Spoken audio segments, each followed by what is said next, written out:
क्या कसूर है कि जो आपके साथ के जो बच्चे हैं वो कैंसर हॉस्पिटल में आपकी जैसे ही है ना?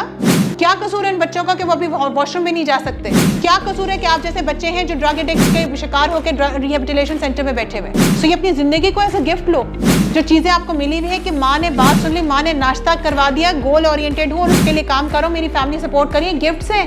आज एक हम बहुत इंपॉर्टेंट एक चीज़ के बारे में जिक्र करने जा रही हूँ मैं। आज आप लोगों के लिए जो टॉपिक सेलेक्ट किया और वो था जर्नल राइटिंग के ऊपर, और ये हम करते क्यों हैं, इसकी वजूहात क्या है, कुछ इसके बारे में डिस्कस करेंगे। आप लोगों ने अभी तक कोई एक ऐसा नया स्किल अदर देन एजुकेशन क्या सीखा? नहीं, मैं स्किल की बात कर रही हूँ। एक्सेप्टेंस तो है ही, एक्सेलेंट, वो तो बहुत बड़ी टॉनिक है, वो तो बहुत बड़ी दवाई है। वो अगर लोगों की ज़िंदगी में आ जाए तो मेरा ख्याल से कि ये जितने भी आप तो उनका कारोबार बंद करवाएंगे, पीर बाबों का। हम एक्सेप्ट ही तो नहीं करते रहे, हमारा महबूब हमारे पास नहीं आया, तो हम जब एक्सेप्ट नहीं करते तो फिर हम इधर उधर जाते हैं, लोगों के पास जाते हैं, फिर कहते हैं बेटा जाके ना इतने पैसे लेकर आओ, फिर रात के उस 14वीं चांद के नीचे बैठ के ना उसके नीचे बकरा ज़बह करूँगा और फिर खाऊँगा और फिर दुआ करूँगा। सो एक्सेप्टेंस तो बहुत बड़ा इंपॉर्टेंट टॉनिक आ चुका। कोई स्किल सीखा हो, देखो किताबें तो हम सभी पढ़े होते हैं, कोई किताब आप लोगों ने पढ़ी हो, कोई स्पोर्ट्स में कोई चीज़ सीखी हुई हो, जैसे मैंने स्विमिंग सीखी, that was another skill that I learned in my life. मैंने लिटरली वो जो क्रॉस स्टिचिंग होती है, आजकल के वक्त में कौन करता है? हमारी अम्मियाँ, ये नानियाँ दादी, हमारी अम्मियाँ भी नहीं बल्कि उन्हीं के आगे से तो वो करती। कोई एक ऐसा स्किल जो आप लोगों ने सीखा अदर देन स्टडीज़?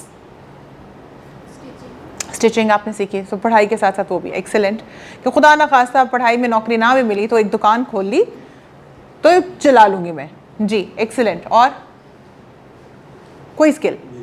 म्यूज़िक आपने सीखा, क्या कौन सा इंस्ट्रूमेंट?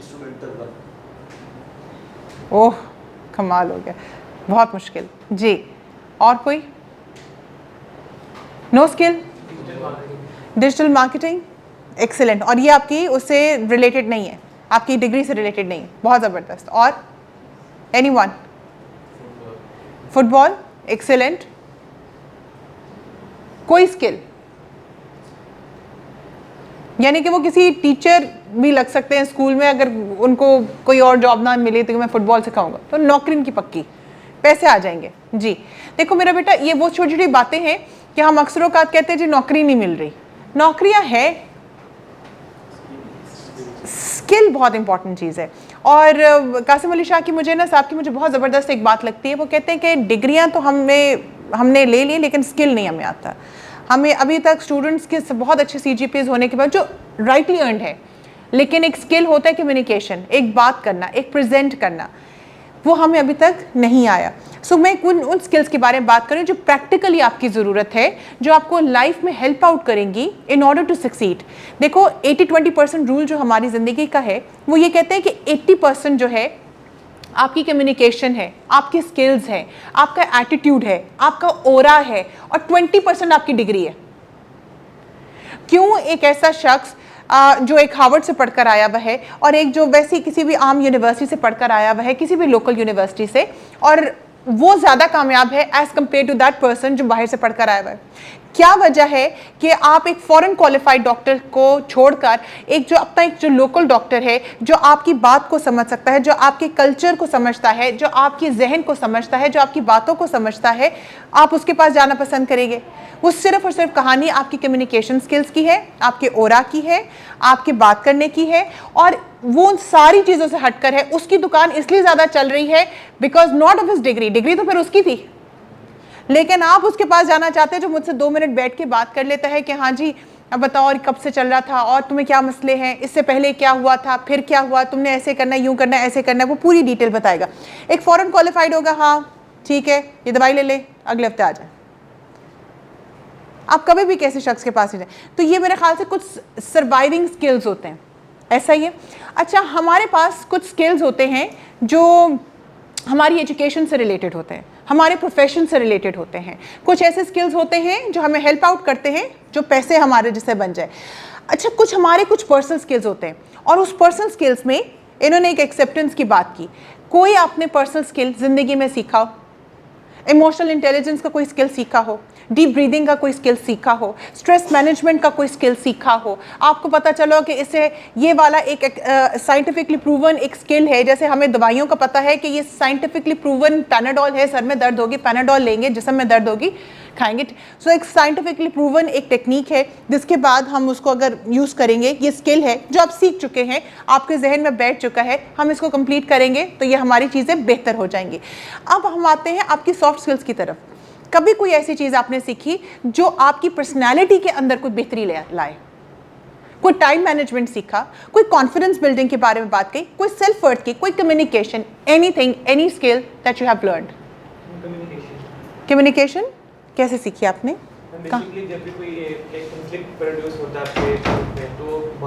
कॉन्फ्लिक्ट मैनेजमेंट आपने सीखी, उसकी कोई सर्टिफिकेशन या प्रॉपर कोई लेक्चर? अच्छा, बहुत ज़बरदस्त। और आप कहाँ से कर रहे हो? Punjab university PUC, applied department या क्लिनिकल? अप्लाइड, ज़बरदस्त। सो ये वो एक बेसिक स्किल्स है। तो मैं आप लोगों से पूछ रही हूँ कि चले साइकोलॉजी की दुनिया के लोग तो फिर भी कुछ पढ़ लेते हैं, देख लेते हैं, सीख लेते हैं, प्रैक्टिस कर लेते हैं, फिर दूसरों को भी करवाते हैं। मैं आप लोगों से जनरली पूछती हूँ क्योंकि ये वो कॉन्सेप्ट्स हैं जो हर एक के लिए। ऐसी कोई चीज़ सीखी? अच्छा, मुझे एक बात बताइए, रिलेशनशिप प्रॉब्लम्स किन किन के पास है? कौन कौन रिलेशनशिप इशू से गुजरे? Very nice, excellent, I am so happy that you did a course. और कौर्सरा का आप लोगों को पता है, वैसे अंदाज़ा है कौर्सरा क्या है? Do you have an idea? जिनको नहीं पता बताओ। आपको नहीं पता बेटा, आप थोड़ा सा एक्सप्लेन करते हो। Coursera is basically an international platform जहाँ पर इवन हमारी यूनिवर्सिटी से भी हम, जैसे मुझे कोई कहा जाए कि कोर्स आप डेवलप करें, मेरी अगर स्पेशलाइजेशन किसी चीज़ पर है तो मैं कौर्सरा एक ऐसा प्लेटफॉर्म है कि मैं पूरा अपना कोर्स, एक वर्कशॉप जो है उसको मैं वहाँ पर इंट्रोड्यूस करूँगी। और जब आप मेरा कोर्स में इनरोल हो जाएंगे, सो यू हैव टू पे इन डॉलर्स, ठीक है। और जब आप उस कोर्स को कंप्लीट कर लेंगे, उसका एक छोटा सा क्विज होगा, बहुत आसान सा क्विज होता है, कोई असाइनमेंट होती है, आप उसको जब कंप्लीट, तो आपको उस यूनिवर्सिटी का एक सर्टिफिकेट मिलता है। वो यूनिवर्सिटी आपको सर्टिफिकेट, आपने कौन सी यूनिवर्सिटी का सर्टिफिकेट लिया था? कोई फॉरेन यूनिवर्सिटी थी? कोई foreign university? This time for example university of Punjab का आप कोई कोर्स लेते हैं, आप उसको पे करते हैं, आपको घर बैठे बैठे, हर चीज़ रिमोट हो गई है ना, थैंक्स टू पेंडेमिक ने हमें बता दिया घर बैठे बैठे भी आप सर्टिफिकेशन, आपको एक सर्टिफिकेशन के लिए, कोई स्किल सीखने के लिए आपको जाना नहीं पड़ेगा, ठीक है। रिलेशनशिप इश्यूज किस किस के साथ चल रहे हैं? और जिनके अगर हाथ नहीं खड़े ना, तो ये सारे झूठ बोल रहे हैं। सबके रिलेशनशिप्स के इश्यूज़ हैं, चाहे वो आपके रिलेशनशिप का इशू अगर चल रहा है आपके बहन भाइयों के साथ है, आपके किसी सिग्निफिकेंट के साथ है, आपके माँ बाप के साथ है, अपने दोस्तों के साथ है। रिलेशनशिप इश्यूज़ का शिकार हम सभी होते हैं। आपके टीचर के साथ आपका रिलेशनशिप हो सकता है थोड़ा सा ख़राब हो। अच्छा, कहीं ना कहीं हम कॉन्फ्लिक्ट को कभी सही तरह मैनेज नहीं कर पाते। अच्छा, जब हम कोई भी कॉन्फ्लिक्ट को सही तरह मैनेज नहीं कर पाते तो होता क्या है? What is happening? स्ट्रेस, सारी रात सोचते रहते हैं, कुटते रहते हैं, उसने ऐसी बात कैसे कर दी, उसने ऐसा क्यों कहा, ऐसा ही है, हम सारे यही सोचते रहते हैं हर वक्त। सो मैं आप लोगों से फिर पूछ रही हूँ कि कभी कोई स्किल जो अपनी रोज़मर्रा की ज़िंदगी में, देखो किताबी बातें तो मैं यहाँ पे नहीं करूँगी, वो किताबें आप लोग अपनी अपनी चीज़ों जगह पढ़ रहे हो। मैं आप लोगों से सिर्फ ये पूछ रही हूँ कि अपनी ज़िंदगी में एक प्रोफेशनल स्किल्स हैं, आप लोगों ने वो शायद, देखो अब मेरे पास कम से कम यहाँ पे 30-40 की ऑडियंस बैठी हुई है, हाथ नहीं खड़े हुए। मुझे नहीं पता कि आप लोगों के पास इंटरनेट होते हुए, ऑनलाइन चीज़ अवेलेबल होते हुए भी सिर्फ एक शख्स ने बोला कि हाँ मैंने ऑनलाइन का फ़ायदा उठाते हुए घर बैठे एक कोर्स किया और उस कोर्स की पूरी जो चीज़ें हैं वो कंप्लीट किया और फॉरेन यूनिवर्सिटी की सर्टिफाइड, यानी कि वो सर्टिफिकेशन जो है वो मैंने उसको लिया। बाकी कोई भी किसी ने और कोई स्किल ही नहीं सीखा, बस जितना टीचर ने कहा उतनी असाइनमेंट कर ली, जितना हमें कोई जितना पढ़ने को कहा उतना पढ़ लिया, और ना आगे देखा ना आगे देखा, ना उससे कोई बियॉन्ड हमने जाने की कोशिश की।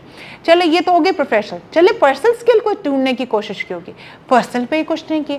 सो फिर आप अपनी ज़िंदगी को कैसे लेके जाना चाहते हैं जब आप लोगों के कुछ चैलेंजिंग सिचुएशन आएंगे? फॉर एग्जाम्पल, जब आप लोगों के कोई रिलेशनशिप आएंगे, जब आप लोगों की डिप्रेशन आएगा, जब आप लोगों को एंशियसनेस होगा, एंग्जाइटी, मैं मानने के लिए रेडी नहीं हूँ कि आप लोगों को एग्जाम्स की एंग्जाइटी नहीं होती। मैं मानने के लिए रेडी नहीं हूँ कि आप लोगों के घरों में झगड़े नहीं होते और कॉन्फ्लिक्ट मैनेजमेंट का एक सामना नहीं करना पड़ता। मैं मानने के लिए रेडी नहीं हूँ कि आप लोगों को स्ट्रेस मैनेजमेंट के लिए डीप ब्रीदिंग नहीं आती। मैं मानने के मुझे ये बताइए कि कौन से ऐसे स्किल्स हैं जो आपने अपनी ज़िंदगी में अपनी पर्सनल डेवलपमेंट के लिए सीखे। यही बता दो कि मैंने जिम जाने और उसको उसके आदाब सीख लिए, ये भी नहीं। सी बहुत इंपॉर्टेंट छोटी छोटी चीज़ें। अच्छा मेरा बेटा, हम ना आज मैंने पहले ये सोचा आज आप लोगों के साथ स्ट्रेस मैनेजमेंट और उसकी टेक्निक्स आप लोगों के साथ में शेयर करूं। मैंने कहा बहुत हो गई बातें। मैं आप लोगों को एक स्ट्रेस मैनेजमेंट के बारे में बताऊंगी, स्ट्रेस के बारे में बताऊंगी और आप लोगों से पूछूंगी स्ट्रेसेस क्या होते हैं। सबके अपनी अपनी लाइफ की ज़िंदगी के एक स्ट्रेसेस होते हैं, फिर उसकी मैनेजमेंट की बताऊंगी। सब आपको कहेंगे कि जी बेटा परेशान ना हुआ करो, अल्लाह का शुक्र अदा किया करो, नमाज पढ़ लिया करो। अच्छा मज़े की बात ये सही है, ये सही और ये काम एक्चुअली भी करती है। और क्या तरीका होता है? यही तरीका होता है।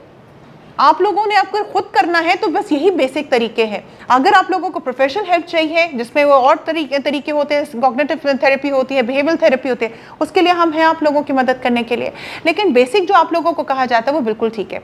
सो आज मैं आप लोगों को स्ट्रेस मैनेजमेंट की एक टेक्निक के बारे में सिखाऊंगी, एक स्किल सिखाऊंगी और उसके आदाब बताऊंगी। नमाज पढ़ने के भी आदाब है, कहाँ कैसे खड़े होना है, अदब से कैसे है, आपने कंसंट्रेशन के साथ सूरत पहले कौन सी आएगी and so on so fourth, और उसकी टाइमिंग्स क्या है, इस वक्त इस टाइम पे ये आप पढ़ सकते हैं। एक अदाब होते हैं ना, हर काम करने के अदाब होते हैं, एग्जाम करने के भी अदाब होते हैं, नमाज पढ़ने के, कुरान मजीद पढ़ने के भी अदाब होते हैं। इसलिए इसी तरह इन चीज़ों को जो आपके सॉफ्ट स्किल्स, आपकी पर्सनैलिटी डेवलपमेंट से, और बड़े इंपॉर्टेंट है जो आपको हर रोज़मर्रा में आपको ज़िंदगी की ज़रूरत होती है, उसके भी कुछ आदाब है। उसमें से एक जो मैनेजमेंट है, स्ट्रेस मैनेजमेंट की टेक्निक है, रिजिलियंस बिल्डिंग की जो टेक्निक है, कॉन्फिडेंस बिल्डिंग की जो टेक्निक है, आपकी रिलेशनशिप के अंदर। और हम ये जो बेचैन रहते हैं, जो हम नाशुक्रे रहते हैं एक तरह से, कि हम सिर्फ और सिर्फ उन चीज़ों को काउंट करते हैं जो हमारे पास है नहीं, और हम उन चीज़ों को अक्सर औक़ात इग्नोर कर देते हैं जो हमारे पास जो मौजूद होते हैं, जो अल्लाह ताला की तरफ से ब्लेसिंग होती है। उस एक प्रॉपर उस टेक्निक को हम ग्रैटिट्यूड जर्नलिंग के नाम से जानते हैं। अच्छा मज़े की क्या बात है, अगर आप किसी स्टेशनरी की दुकान पे जाए और उनसे पूछें कि ग्रैटिट्यूड जर्नल आपको दे, तो वो आपको मज़े की बात है 6-7 आपको ग्रैटिट्यूड जर्नल्स पकड़ा देंगे और वो आपको कहेंगे कि आपको चूज़ करें जो आपको पसंद आता है। अब तो इतनी आपकी ऑनलाइन टेम्पलेट्स मौजूद हैं जिनको आप इस्तेमाल कर सकते हैं। Before I move on to this, मुझे आप ये पहले बताइए कि आप लोग stress, how do you define stress? How do you define stress? Stress होता क्या है?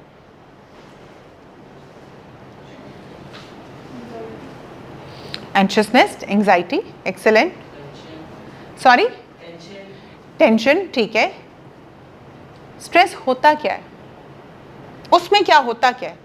Stress में होता क्या है? Tension होती है, anxiety होती है, और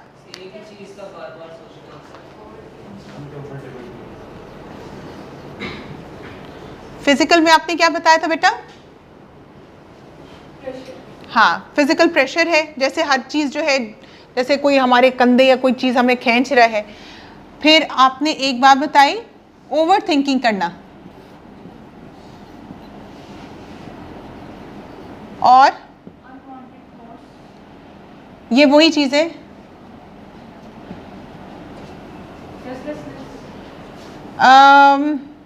ओके, रेस्टलेसनेस, आई थिंक वो मैं इसको फिजिकल सिम्टम्स में लेकर आऊंगी। और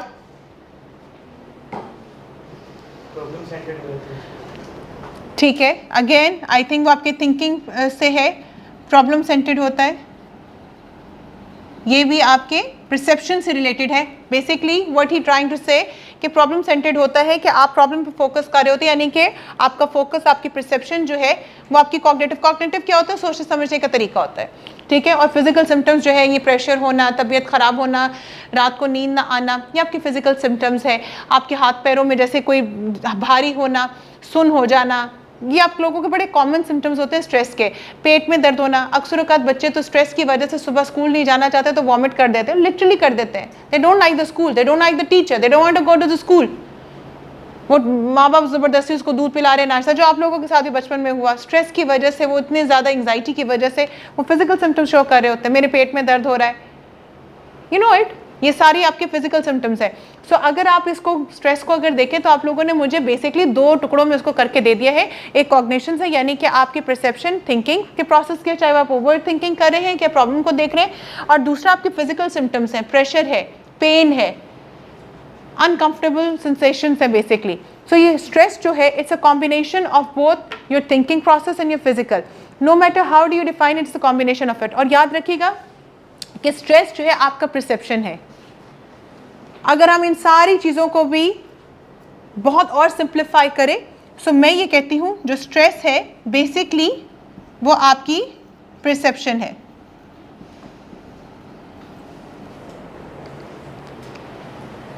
आजकल यंगस्टर्स में एक बड़ी कॉमन चीज़ हुई हुई है, उससे मेरे फ़ोन का रिप्लाई नहीं किया, उससे मेरे मैसेज का 2 दिन से देखा नहीं और रिप्लाई नहीं किया, तो फ़ौरन धमकी चली जाती है मैं अपने आप को मार दूंगी या मैं अपने आप को मार दूंगा। परसेप्शन है ना, ऐसा ही है। देखो परसेप्शन की बात है, अगर आप लोगों के कोई रिलेशनशिप ब्रेकअप होता है, कोई डिप्रेशन में चला जाता है, कोई मूव ऑन कर जाता है, किसी की कोई चीज़ गुम जाती है, कोई फ़ोन, यार चलो गुमने वाली चीज़ थी, दफ़ा करो, आगे का सोचते हैं आगे कैसे लेके चलना है। मुझे एक बच्चे का पता चला, उसको गन पॉइंट पे 2 लोगों ने उसका फ़ोन छीना और काफ़ी उसको मारा शरा भी। अगले दिन ऑफिस आया, मैंने कहा ये क्या कर रहे हो, कहते बस जो होना तो हो गया, आगे चले। फिर मैं अपने इसी तरह एक और स्टूडेंट को जानती हूँ, उसका भी इस तरह ही स्टैचिंग में फ़ोन उसका निकल गया, वो तो 4 दिन बैठ गया था। और मैं रिस्पेक्ट करती हूँ दोनों को, जो परेशानी में बैठ गया, मैं ये नहीं कहती कि ओ ये देखो क्या कर रहा है बच्चा, नहीं, परेशानी की बात है, लेकिन मैं ये कह रही हूँ कि जो भी स्ट्रेस है वो आपकी परसेप्शन है। हो सकता है आपकी दोस्त के लिए वो एक स्ट्रेस हो लेकिन आपके लिए ना हो, तो मजाक तो उड़ाना ही नहीं। यहाँ तक क्लियर? अच्छा जी, स्ट्रेस को तो हम समझ चुके हैं कि आप it's a matter of perception. अच्छा, फिर एज वाइज भी चीज़ें डिफर कर रही होती हैं।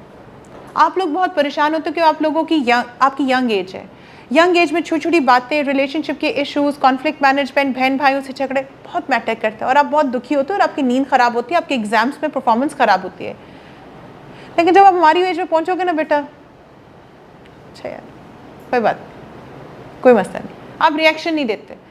आपके अबू बाहर अक्सरों का बेटा झगड़ा ना करना, सबसे ज़्यादा उन्होंने अपने आपकी एज में सबसे झगड़े किए हैं, और वो अब इस उम्र में आगे वो आपको बताते हैं कि इसका कोई फ़ायदा नहीं है, झगड़े मत करना। सो सुन लिया करते कभी कभार बड़ों की, क्योंकि वो अपने एक्सपीरियंस से बता रहे होते हैं। सो स्ट्रेस मैनेजमेंट होता है कि कभी भी ज़िंदगी में आपकी परसेप्शन के मुताबिक कोई एक ऐसी अनकंफर्टेबल या अनफेवरेबल आपके पास कोई चीज़ आ जाए तो आप उसको मैनेज कैसे करते हैं। और स्ट्रेस मैनेजमेंट से रिलेटेड मैं आप लोगों से कोई स्किल पूछना चाहती थी, अगर आप कभी लोगों ने सीखा हो। स्ट्रेस मैनेजमेंट में बहुत सारी टेक्निक्स होती हैं बेटा, याद रखिएगा। स्ट्रेस मैनेजमेंट की सबसे इंपॉर्टेंट टेक्निक तो ऑब्वियसली डीप ब्रीदिंग है। डीप ब्रीदिंग के बारे में आप लोगों ने सुना है कि सांस लेने का एक खास तरीका होता है, बिकॉज आपकी लाइफ, आपकी बॉडी को क्या चाहिए होता है, ऑक्सीजन, प्रॉपर ऑक्सीजन चाहिए होता है। और उस ऑक्सीजन के लिए क्या करना होता है आप लोगों ने उसको इनहेल करना है, hold it down your breath and exhale it through your mouth in the count of 3। और ये बहुत आहिस्ता आहिस्ता प्रोसेस करना होता है।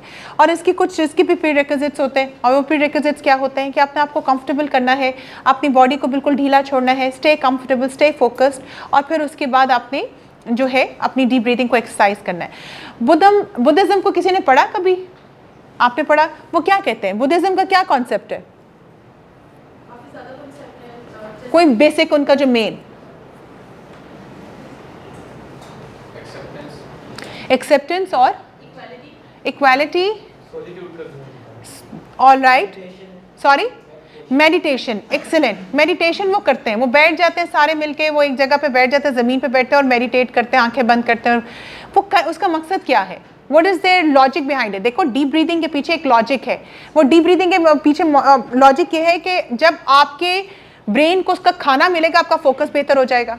आप लोगों ने अगर आज खाना नहीं खाया होगा, अगर आप लोगों को भूख लगी हुई होगी, तो आप मेरे लेक्चर को सुन नहीं सकते प्रॉपरली। नींद आपकी पूरी नहीं होगी, आप लोगों की कंसंट्रेशन मेरे साथ पूरी, से आपकी बेसिक फिजिकल चीज़ है, आपकी फिजिकल नीड है, ऐसा ही है।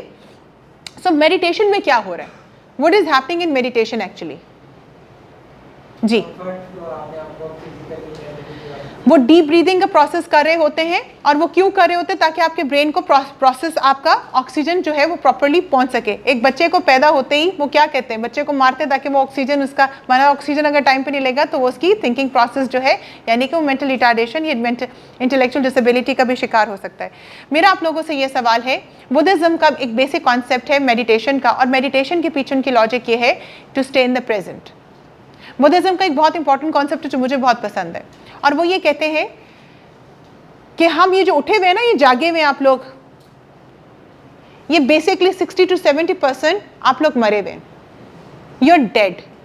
इवन जो देखो, एक तो स्लीप स्टेट है ना जिसमें आप सो रहे हैं, उसकी बात नहीं कहते। वो जो जागने में जो आप लोग देखें, अगर हम 8x8 रूल को हम अगर डिफाइन करें, कल मैं इसके बारे में पढ़ा भी रही थी, तो 8 घंटे अगर आप उठे हुए हैं तो 16 घंटे आप जागे हुए हैं। 8 घंटे अगर आप सो रहे हैं, 8 घंटे की नींद आपकी पूरी हो गई तब आप उठ गए, तो 16 घंटे में से वो कहते हैं 60 to 70% आप लोग मरे हुए, यू आर डेड। और कुछ लोग तो इतने महान है कि वो उठे हुए भी जिंदा, चलते फिरते काम करते सारा कुछ कर रहे हैं, वो 100% डेड है, 100% डेड। उसके पीछे क्या लॉजिक है? वो कहते हैं कि हम हर वक्त, इंसान जिंदा वो है जो प्रेजेंट में जी रहा है, उसको पता है कि अभी क्या हो रहा है। लेकिन हम क्या करते हैं, पास्ट में क्या हुआ था, उसने ऐसे क्यों बात की, उसने क्या कहा था, उसने क्यों छोड़ा। हम दूसरों के बारे में बात करें तो तुम्हें पता है उसने मुझसे 2, 4, 6 हफ्ते पहले उससे क्या कहा था, उसकी हिम्मत कैसे हुई, तुमने उससे बात नहीं की। रातों को उठते रहते हैं, फ्यूचर की टेंशन लेते रहते हैं, आगे क्या होगा, एग्जाम्स में क्या होगा, करियर में क्या होगा, वो मिलेगी कि नहीं मिलेगी, वो मिलेगा कि नहीं मिलेगा, जॉब मिलेगी कि नहीं मिलेगी, अम्मी अबू की तरफ से क्या रिस्पॉन्स होगा, पैसे आएंगे कि नहीं आएंगे। सो 60 to 70% आप मरे हुए प्रेजेंट के बारे में तो कोई सोच ही नहीं रहा। आपके साथ आपका बेस्ट फ्रेंड जो बैठा हुआ है वो बर्गर एंजॉय कर और आपसे बातें कर रहा है, आपको उसकी आवाज ही नहीं सुनाई दे रही। वो आपको अपने दिल की बात को सुनाना चाह रहे हैं, आपको उसकी आवाज ही नहीं सुनाई दे रही। सो वो कहते हैं कि 60 to 70% आप तो मरे हुए हैं, क्योंकि आप या तो पास्ट में जी रहे हैं या तो फ्यूचर के बारे में परेशान है। फ्यूचर में बैठे हुए हैं, पास्ट में बैठे, प्रेजेंट में तो आप है ही नहीं। तो वो कहते हैं कि फिर आप मेडिटेशन करें, stay in the present and stay in the focus. अच्छा, वो फोकस में वो जो बुद्धिज्म का जो कॉन्सेप्ट है to stay in the present and stay focus in the present. आज क्या हो रहा है, अभी आप जिंदा हो, अभी को तो देखो, अभी क्या करना है, अभी किन लोगों की आपको जरूरत है, उन लोगों के बारे में आपसे जिक्र वो बात करने, और उसमें वो मेडिटेशन के तरीके बताते हैं। वो सारे लोग बैठ जाते हैं और फोकस करते हैं अपनी डीप ब्रीदिंग के ऊपर, फोकस करते हैं अपने सांसों के ऊपर, फोकस करते हैं अपने प्रेजेंट के ऊपर, फोकस करते हैं अपनी बॉडी सेंसेशंस के ऊपर, बिकॉज वो आपको वो 60% जिंदा करना चाहते हैं, वो 70% जिंदा। वो कहते हैं कि खुदाया, वो जो 80-20% रूल है कि 80% प्रेजेंट में रहो, 20% पास्ट या फ्यूचर में रहो, इजाजत है। लेकिन ये एक रेशियो और इक्वेशन पलट दो। ये है बेसिक बुद्धिज्म का कॉन्सेप्ट, मेडिटेशन का कॉन्सेप्ट ये है। वो कहते हैं प्रेजेंट में रहना है, फ्यूचर पास्ट में तो मरा हुआ इंसान है। और ये बात मुझे उनकी बहुत पसंद है। इसके बहुत सारे तरीके हैं मेडिटेट करने के, यानी कि to stay in the present, to focus now, to what is happening right now in your life. क्या चीजें हैं और क्या चीजें नहीं है, इस चीज के बारे में वो आपसे बात करना है। वो उसके लिए एक तो डीप ब्रीदिंग का प्रोसेस है, वो आपको बता दिया। दूसरी बहुत इंपॉर्टेंट टेक्निक, बहुत सारी टेक्निक्स में से सबसे इंपॉर्टेंट टेक्निक है जर्नल राइटिंग के बारे में। बड़े लोगों ने आप लोगों को कभी मशवरे दिए होंगे स्ट्रेस मैनेजमेंट में, बुद्धिज्म की तरफ से भी कि ग्रैटिट्यूड का एलिमेंट अपनी ज़िंदगी में लेकर आओ, शुक्रगुजारी का एलिमेंट जो है अपनी ज़िंदगी में लेकर आओ। शुक्रगुजार हो कि लोगों ने ज़िंदगी में आपको क्या किया, क्या हुआ आपके साथ। सो शुक्र किया करो कि अल्लाह ताला ने आपको क्या क्या चीज़ें नेमतों से नवाजा है, शुक्र अदा किया करो। ऐसे ही है, ऐसे हम तो करने पर आए तो फिर तो हमें परेशानी, अगर ये इतना आसान होता करना, अगर ये चीज़ें इतनी आसान होती करनी, तो आप लोगों को क्यों स्ट्रेस होना। आप लोगों के कॉन्फ्रेंस पे तो रॉकेट्स लगे होने चाहिए और वो गए। आप लोग फिर क्यों परेशान रहते हो। आप लोगों के फिर भी रिलेशनशिप इश्यूज हैं, आप लोगों को तो ग्रेटिट्यूड का मसला पता है, आपको तो पता है कि नमाज की क्या आदाब है, आपको तो पता है कि स्ट्रेस मैनेजमेंट में डीप ब्रीदिंग कैसे करनी है। तो फिर क्या वजह है कि ये सारी चीज़ें पता होने के बावजूद भी आप फ्यूचर में ज़्यादा बैठे हुए हैं, पास्ट में ज़्यादा बैठे हुए हैं, रिलेशनशिप आपकी क्वालिटी के नहीं है, आपकी एकेडमिक परफॉर्मेंस या आपकी basic self esteem, self confidence वो शेकर है। क्या वजह? इसकी फिर ये वजह हुई कि जो आप जिस तरीके से उसको इस्तेमाल कर रहे हैं, उसको प्रैक्टिस कर रहे हैं, जिसको समझ रहे हैं, वो अंडर स्किल्ड है।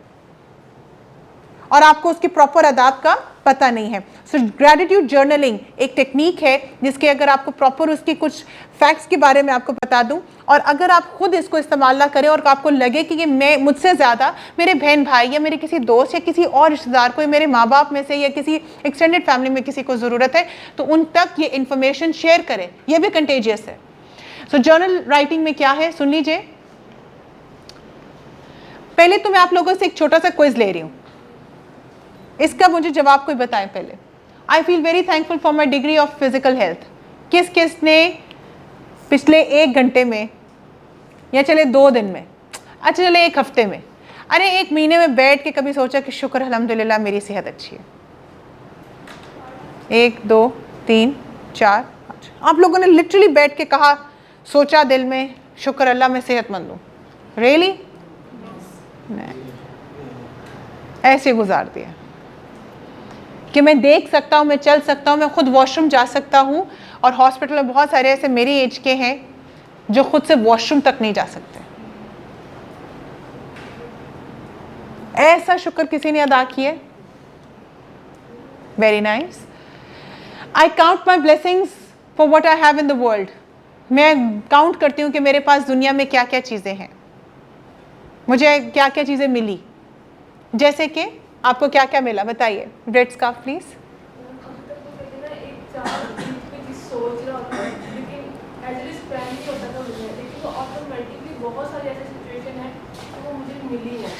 What are, मेरा सवाल ये है कि आपने कभी खुद से काउंट करके शुक्र अदा किया कि ये मेरे पास चीज़ें हैं? Okay. I reflect on the worst times in my life to help me realize how fortunate I am. मेरी ज़िंदगी में कुछ इस तरह की मुश्किलात भी आई, मुश्किलें आई, ऐसे वाक़यात हुए जिसके बाद मुझे पता चला शुक्र अल्लाह मेरी फैमिली है, मेरे पास आंखें हैं, मेरे पास हाथ पैर है, मेरे पास सोचने समझने की सलाहियत है, मेरे पास एजुकेशन है। जी ओके, वेरी नाइस। ऐसे वर्स्ट टाइम आए आपकी ज़िंदगी में, कोई चैलेंजिंग सिचुएशन है जिसके बाद आप लोगों ने शुक्र अदा किया। Excellent. I think of people who are less fortunate than I am. मैं ये अक्सर औक़ात लोगों के बारे में सोचता हूँ जो मुझसे भी कमतर है, नीचे है, और फिर मैं शुक्र अदा करता हूँ कि मैं बहुत बेहतर जगह पर हूँ। माना कि मेरे पास बहुत सारी चीज़ें नहीं, लेकिन मुझसे भी ऐसे लोग हैं जो मेरी जगह पर रहने के लिए या आने के लिए, इस यूनिवर्सिटी में पढ़ने के लिए दुआएँ करते हैं। आप लोगों ने ऐसा सोचा? एक्सीलेंट। आई रिफ्लेक्ट ऑन कभी आप लोगों ने बेसिक फैमिली, खाना, शेल्टर, मैं जहाँ पे बैठा हुआ हूँ ये एसी वाली जगह है, मेरा घर अपना है, कोई मुझे कुछ आके डिस्टर्ब नहीं कर सकता, इसके लिए कभी शुक्र अदा किया आप लोगों ने? ओके, ज़बरदस्त। I really notice and acknowledge the good things I get in my life. जैसे उन्होंने कहा कि मैं हमेशा नोटिस करती हूँ कि अल्लाह का करम है कि मैं जब भी सोचती हूँ मुझे चीज़ मिल जाती है।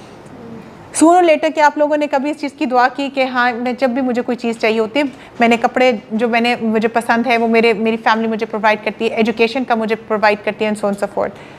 कभी आप लोगों ने ऐसा सोचा? अच्छा, हम ना अक्सर औक़ात, मैं एक दफ़ा मेरे किसी तरह का सेशन था और मैंने अपने स्टूडेंट से पूछा कि आप लोगों में से कितने स्टूडेंट्स हैं जिनको अपने माँ बाप से गिला है? तो काफ़ी स्टूडेंट्स के हाथ खड़े हुए थे।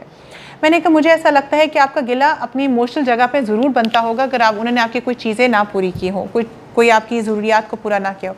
लेकिन अगर जो बेसिक चेक मार्क्स है, मैं कहा कि आप लोग मेरे सामने बैठे हुए हैं, इसका मतलब है कि ट्रांसपोर्टेशन उन्होंने आपको दी, यानी कि जर्नली आपका खाना पीना, आपको यहाँ तक अगर आपको सही सलामत बैठे हुए हैं तो इसका मतलब है कि बचपन में जब आप बीमार हुए तो आपको डॉक्टर के पास भी लेकर गए, या आपके कोई फैमिली का मेंबर आपको अगर माँ बाप ना लेकर गए तो कोई ना कोई आपको लेकर ज़रूर गया डॉक्टर के पास, और आप बीमार हुए थे। आपने अगर कपड़े पहने में सुबह का नाश्ता किया हुआ है, इसका मतलब है कोई तो है जो जिसने आपको नाश्ता बना के दिया। आप अगर एजुकेशन में है और फील्ड में है और किसी ने तो आपकी फ़ीस पे होगी। बहुत सारे ऐसे सिर्फ 2-4 थे स्टूडेंट्स जो कह रहे थे कि नहीं, हम खुद ही कमा के खुद ही अपनी फ़ीस पे कर रहे हैं, सो ऑन सो फोर्थ। लेकिन ज़्यादातर 80% ऐसे कुछ स्टूडेंट्स थे जो परसेप्शन थी कि हम नाखुश हैं और हमारे माँ बाप प्रॉपर काम नहीं कर रहे।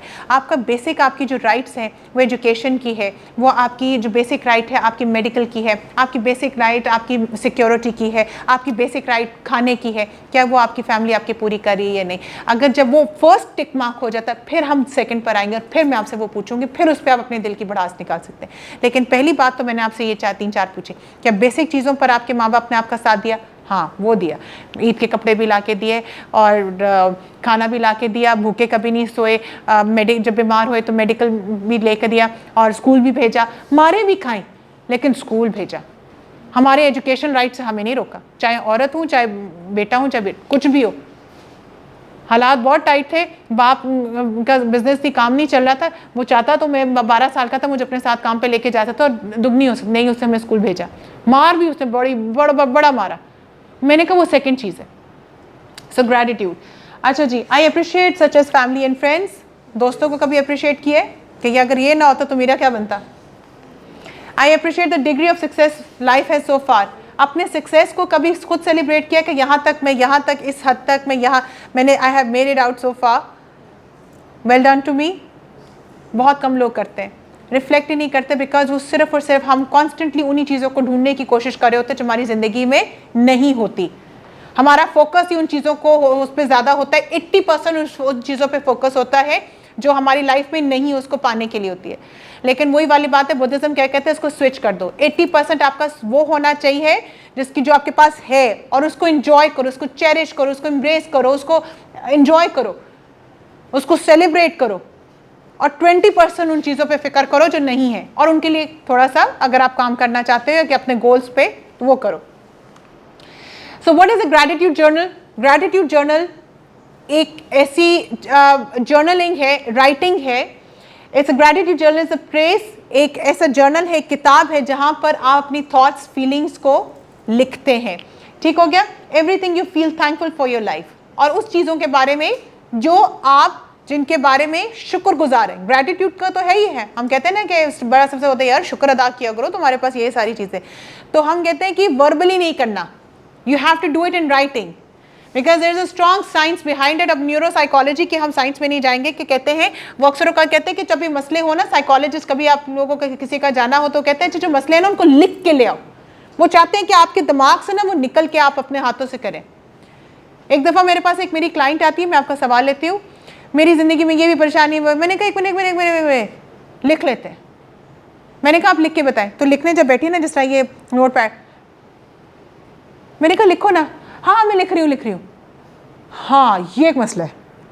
मैंने कहा जब आपसे सारे मसले लिख लिए, हमने दो की गपशप की, मैंने कहा चलो अब मुझे बताओ क्या लिखा है। वो जब अपने लिख रही थी ना अपने मसले, कि अच्छा उसने मेरी बात नहीं सुनी, उसने मेरे फ़ोन कर कहते ये तो बहुत बुरे मसले हैं। मैंने कहा एग्जैक्टली, बंद करो और जाओ यहाँ से। समटाइम जब आप उसको लिख लेते हैं ना, स्ट्रैटेजाइज, इसलिए लोग क्या कहते हैं कि जब टू डू लिस्ट होती है उसको लिख लो सामने, जब आपके हाथ, आपके जो ब्रेन में होते हैं, जब आप उसको लिख लेते हैं ना, अपने हाथों से गुजारते हैं, चीज़ें और क्लैरिटी में आती है। वो इसलिए कहते हैं ना कि जब कोई दुख हो उसको लिख लिया करो, तो वो जब आपके जिस्म से निकल गया, बाहर निकल गया, कहानी खत्म, it's gone, and it works for some people. ऐसे लोग डायरी राइटिंग करते हैं, बात करके अपना कथारसिस करके कहते हैं लोगों को क्या बताना, लोगों को समझ ही नहीं आती, लोग डज नॉट केयर, लेकिन वो बताना तो है। फिर हम अपनी जहन में कुछ ऐसी परेशानियां लेके बैठे हुए तो जिसको हमने इतना बड़ा पहाड़ बनाया होता है, जब हम उसको लिखते हैं और उसको बाद में पढ़ते कहते ओह ये परेशानी, ये तो बहुत ही स्टूपिड परेशानी। So writing is very important. और वो इसीलिए जैसे एक स्ट्रेस मैनेजमेंट में प्रॉब्लम को आइडेंटिफाई करने के लिए इतनी बड़ी टेक्निकें सोचो कि जो आप एक आपके जहन में आप सोचते हो कि अल्लाह चला शुक्र, जब आप उसको लिख लेते हो, सोचो कि आपको याद रह जाती हैं, लिख के कुछ स्टूडेंट्स याद करते हैं ना, तो आपको याद रह जाती है कि हाँ, कि what we are grateful for. So everything you feel thankful for in life, this can be simple as a sunny day. आज मौसम बहुत अच्छा था, आज हमने बहुत एंजॉय किया, जब बाइक पे गए तो गर्मी नहीं लगी, हवा चल रही थी, सिंपल ग्रैटिट्यूड, शुक्र अल्लाह। गर्मी भी तो हो सकती थी, पसीने भी आ सकते थे, तूफान, बारिश भी हो सकती थी, खुदा ना खासा कोई हादसा हो सकता था। A good meal, a smile from a stranger. The key is to focus on the positives that brings you comfort and joy. लेकिन हम ये छोटी छोटी चीज़ें हैं जो मैटर करती हैं, बड़ी बड़ी हम एक्चुअली ना कोई बड़े बड़े सरप्राइज का वेट कर रहे हैं, कोई जो प्राइम मिनिस्टर की कॉल आएगी, बेटा आ जाओ तुम्हारे लिए मैंने प्लॉट निकाला डिफेंस में। नहीं, ऐसे नहीं होता। जिंदगी की बहुत छोटी छोटी चीज़ों को जब आप एंजॉय और उनको फोकस, बुद्धिज्म अगेन वही बात करते हैं, बेसिक छोटी। स्टार्ट कहाँ से करते हैं? अपनी डीप ब्रीथ, अपने कहते हैं अपनी सांस पे फोकस करो, आंखें बंद करो, just focus on that your breathing. तुम सांस ले रहे हो, तुम जिंदा हो। लोग तुम्हारी जो कब्र में बैठे हुए वो तुम्हारी सिर्फ 5 मिनट के लिए रिप्लेसमेंट के लिए कह रहे हैं कि हमें 5 मिनट अपनी जिंदगी दे दो। So write it down. So take the time to acknowledge the positives can help you change your mindset, shifting your focus from what you lack and what you have in your blessings. So the simple act is surprisingly powerful and it definitely जो overall आपकी जो wellbeing है, आपके confidence level को help out करता है. आपको पता है ये कैसी टेक्निक है जो मैं आप लोगों के साथ लेक्चर में गपशप में आप लोगों के साथ शेयर कर रही हूँ, जिसके लिए हम बड़े सेशंस लेते हैं. जिसके लिए अगर आप कॉन्फिडेंस बिल्डिंग में सर आप बेटा आप जाके देखो कॉर्सेरा पे आप ज़रा लिखो कॉन्फिडेंस बिल्डिंग के ऊपर सर्टिफिकेशन, देखो कितना लंबा चौड़ा उसका बिल है. वो 3 to 6 months का है और उसके अंदर जो है कॉन्फिडेंस बिल्डिंग के अंदर ये जर्नलिंग का एक बहुत स्ट्रॉन्ग एक कॉन्सेप्ट है. और दूसरा क्या है कि उसमें आपको यू हैव टू पे टू लर्न दिस स्किल, जो मैं आप लोगों को फ्री में सिखा रही हूँ.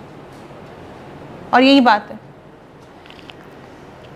सो how to start a gratitude journal. इसको स्टार्ट कैसे करना होता है, जैसे मैंने कहा कि कुछ इसके आदाब हैं, वो आपने इसको स्टार्ट कैसे करना है. While it is important to analyse and learn from the bad events. देखिए हम अपनी ज़िंदगी में मानते हैं कि लोग कहते हैं कि यार बुरे वाक़े से सीखो, सबक सीखो. लर्निंग क्या हुई, फेलियर से लर्निंग बहुत इंपॉर्टेंट है, मैं इसमें कोई शक नहीं है कि वो इंपॉर्टेंट नहीं है. लेकिन हर वक्त उसके बारे में सोचना ये भी नाइंसाफ़ी है. उन चीज़ों के बारे में सोचो जो आपके साथ अच्छा हुआ.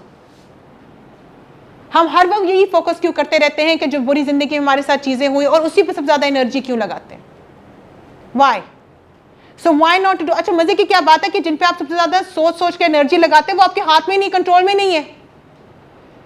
जॉब चली गई, इकोनॉमिक या आपके जो प्राइसेस हैं आपके पूरे मुल्क में चल रहे हैं, पूरी दुनिया में चल रहे हैं, एम्प्लॉयमेंट है नहीं, इन्फ्लेशन है, ये आपके हाथ में नहीं, हम परेशान बैठे हुए. सो हम अपनी 80% तो एनर्जी उन चीज़ों पे लगा रहे हैं जो हमारे हाथ में नहीं है.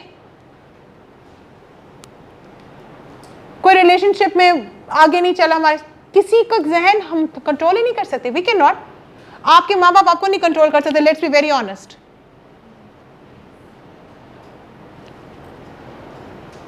सो हम कंट्रोल करने चलते हैं. So gratitude it's all about something that you can control, something that you can focus on and you should focus on, because ये आपके कंट्रोल में है. रादर देन आप उन चीज़ों में फोकस करो और उन चीज़ों पे ही रुमिनेट करते रहो जो आपके कंट्रोल में नहीं. So it's very important. Sometimes we can think too much about what goes wrong and not enough what is right. आप अपनी कॉन्वर्सेशन अपने लास्ट याद करें अपने दोस्त के साथ, तो आपने उसे जो 10 मिनट या 20 मिनट उससे गपशप लगाई, उसमें आपने 15 मिनट गारंटी के साथ उन चीज़ों के ऊपर बात की जो लैकिंग है, जो मसले हैं, जो प्रॉब्लम्स हैं, उन पे आपने बात की. और मैं गारंटी के साथ कह सकती हूँ कि 20% तो अगर 20 मिनट्स बात की तो 20 के 20 मिनट्स ही उन्हीं पे बात की. यार ये मसला हो गया, ये हो गया, वो मैं क्या करूँ मैं इसके लिए. हार्डली 1 मिनट भी नहीं आपने लगाया होगा टू से थैंक शुक्र अल्लाह यार मेरे पास आज ये भी है, आज ये भी हो गया. और अगर की भी होगी तो वो उसका रेशियो फिर क्या होगा, 20% होगा. 80% मसलों पे बात की होगी, 20% शुक्र अल्हम्दुलिल्लाह किया होगा. अपनी क्लास कॉन्वर्सेशन तो लाएं. जहन में चले आपने खुद नहीं की, अपने पेरेंट्स की किसी के साथ करते हुए सोचें कि आपकी अम्मी क्या बात करी थी लास्ट टाइम. मसले मसले मसले मसले मसले मसले मसले. सर्वेंट ने ऐसे कर दिया, मुलाजमा ने ऐसे कर दिया, मुलाजमा छुट्टी करके चले गया, मेरी ये चीज़ें गायब हो गई, फ़लाँ ने ऐसे कह दिया, ये फ़लाँ ऐसे हो गया, बेटा बात ही नहीं सुन रहा, बेटी ने ऐसे खाना नहीं सही बना. गिले गिले गिले गिले गिले. किसी की कॉन्वर्सेशन सुन लो. आज मैं कहती हूँ आप खुद रिमाइंडर अपने आप को दो, रात को जो आपके घर में जो गपशप हो रही थी किसी ने शुक्र अल्हम्दुलिल्लाह कहा, और अगर कहा भी होगा तो वही 20% होगा, 80% मसलों पे फोकस किया होगा. बुद्धिज्म कहते हैं फ्लिप. ठीक हो गया. So gratitude. सो हमारी लाइफ ऑब्वियसली 24/7 कल्चर है, मैं भी जानती हूँ. आप में से शायद कुछ बच्चे काम भी कर रहे होंगे, यूनिवर्सिटी भी जाते होंगे, घर के काम भी कर रहे होंगे, फैमिली को सपोर्ट भी कर रहे होंगे, सारी चीज़ें.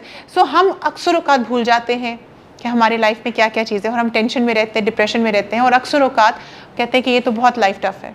हम इसलिए बात कर रहे होते हैं क्योंकि हम बहुत सारी ऐसी इंपॉर्टेंट चीज़ों को इग्नोर करते, फॉर ग्रांटेड ले रहे होते हैं, जो चीज़ें हमारे पास होती है, और we should be grateful for that. A gratitude journal forces ourselves to pay attention to the good things we might take for granted.